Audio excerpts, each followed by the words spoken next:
사멀든 호수의 2020년부터 2024년까지의 정확한 결빙 시기에 대한 구체적인 데이터는 현재 확인하기 어렵습니다. 그러나 19세기 중반과 현재의 결빙 시기를 비교해 보면 당시에는 12월 말에서 1월 초 사이에 호수가 얼었던 것으로 기록되어 있습니다.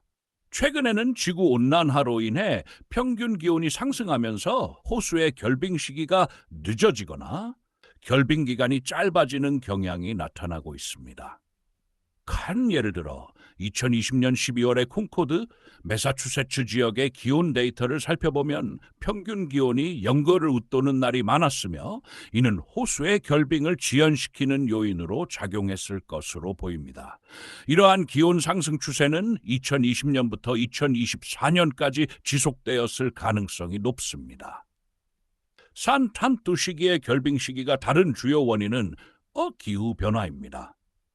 산업화 이후 온실가스 배출 증가로 지구 평균 기온이 상승하면서 겨울철 기온도 이전보다 높아졌습니다.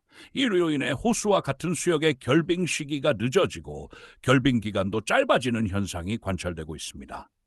또한 도시화와 토지 이용 변화로 인한 지역 기후의 변화도 이러한 현상에 영향을 미쳤을 수 있습니다.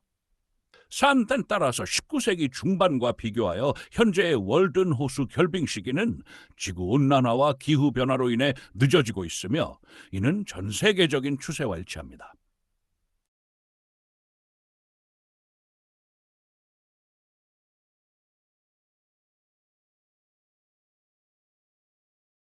온실가스 배출이란 그는 대기 중에 존재하며 지구를 따뜻하게 유지하는 역할을 하는 기체를 말합니다.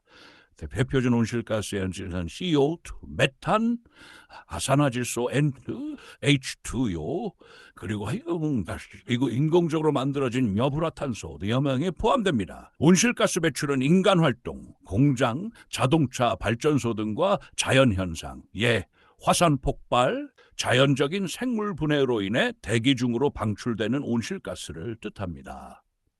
온실가스와 기후에 미치는 영향. 온실가스는 지구의 온실 효과를 강화시켜 기후 변화에 크게 영향을 미칩니다. 1. 온실 효과 에펙트란 태양에서 지구로 들어온 에너지는 지표면에서 흡수된 뒤 적외선 형태로 방출됩니다. 온실가스는 이 열을 흡수하여 대기 중에 가두는 역할을 합니다. 이 과정은 지구를 적정 온도로 유지하게 생명이 살 수 있도록 돕습니다. 그러나 온실가스 농도가 과도하게 증가하면 대기 중 열이 더 많이 갇혀 지구 온도가 점점 상승하게 됩니다. 이 온실가스 배출 증가의 주요 원인, 산업화, 화석연료, 석탄, 천연가스 사용이 급격히 증가하며 이산화탄소 배출이 늘어남, 농업, 소사육과 벼농사에서 메탄 CH 배출이 증가, 산림 벌채, 숲이 사라지면서 이산화탄소를 흡수할 수 있는 식물이 줄어든 교통, 자동차, 항공기 등에서 화석연료 연소로 온실가스 방출. 3. 기후변화에 미친 영향. 지구온난화, 지구 평균 기온이 상승하여 극지방의 빙하가 녹고 해수면이 상승함, 극한 날씨, 폭염, 홍수, 폭설 등 극단적인 날씨 현상이 빈번해짐. 생태계 변화, 동식물의 서식지가 변화하고 일부 종이 멸종 위기에 처함. 기온 상승으로 겨울철 평균 온도가 올라가 호수와 강의 결빙이 늦어지거나 사라지는 현상이 발생. 결론, 온실가스 배출은 산업화와 인간 활동으로 인해 급격히 증가하며 이는 지구온난화를 가속화하고 기후변화를 일으키는 주요 원인입니다. 월든 호수의 결빙 시기가 늦어진 것도 이러한 기후변화의 한 예로 이는 지구 전체적으로는 문제와 연결되어 있습니다. 온실가스를 줄이기 위한 대책, 재생 가능 에너지 사용, 숲 보존, 에너지 효율 개선 등이 중요한 이유입니다.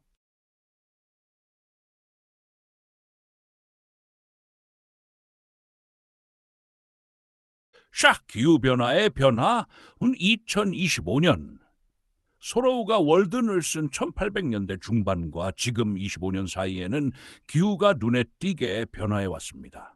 1800년대에는 기후변화가 산업화와 연관되어 점차 진행되는 초기 단계였다면 21세기에는 그 영향이 명백히 드러나고 심각한 문제로 대두되고 있습니다.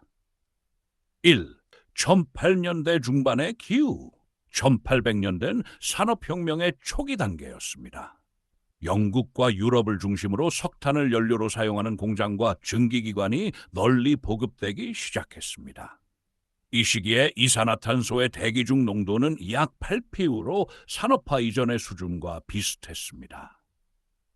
기후변화는 눈에 띄지 않았지만 초기 온실가스 배출이 서서히 영향을 미치기 시작한 시점입니다. 2025년의 기후, 현재 대기 중 이산화탄소 농도는 약 20ppm으로 1800년대 대비 약 50% 이상 증가했습니다. 평균 지구 온도는 산업화 이전보다 약 1.2°C 상승했습니다. 주요 변화, 북극과 남극의 빙하가 녹고 해수면 상승 가속화, 폭염, 가뭄, 폭우 같은 극한 기후 현상 증가, 전 세계적으로 생태계 붕괴 및 생물종의 멸종 위기, 월든 호수와 같은 자연환경의 결빙시기 지연 또는 소멸. 소로우가 산업화와 기후변화를 인식해 소로우는 1800년대 당시 이미 산업화의 부작용과 자연 파괴에 대한 우려를 인식하고 있었습니다.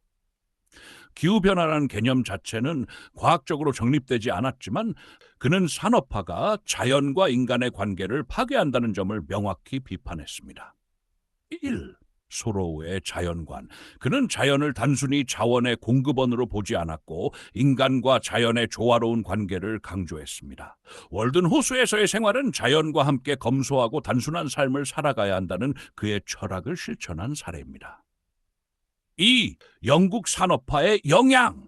소로우는 산업혁명이 자연을 어떻게 파괴하고 있는지 인식했습니다.